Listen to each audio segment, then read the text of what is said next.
ماشاءالله زموږ وزیر صاحبان خو په دې ټایم کې زم عقل خدای خبر چې کوم ځای ته تللی عقل یې چېرته تللی دي. ډېره زیاته مننه خورې، ډېرې زبردستې خبرې مو کړې.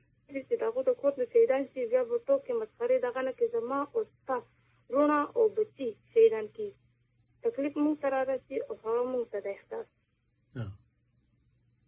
زما خپل ورور هم هغه کې په دغه ځای لکه په دغه غږ کې موجود ده. صحیح.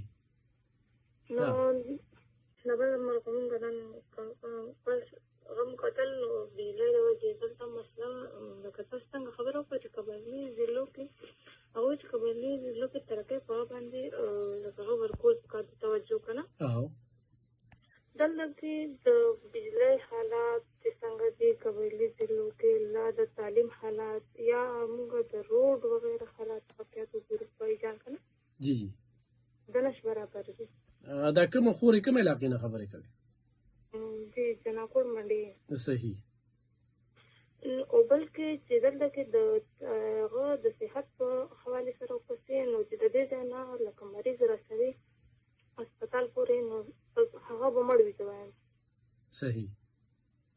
نو دا چې زموږ حکومت لکه حکومتي چارواکو دا درخواست دی خپل ملک باندې لکه توجه ورکول پکار دي. دلته کې هر یو انسان راځي صرف د خپل هغه دپاره راځي او هغه کوي او ځي. د عوامو د پاره کار کول پکار دي. عوامو خورې لکه په دې به څه وایه 383 فوجیان چې کوم دي هغه شهیدان شو. دلته کې بعضې مخري دي چې یو پسې ټوکې مسخرې کوي شهیدانو پسې.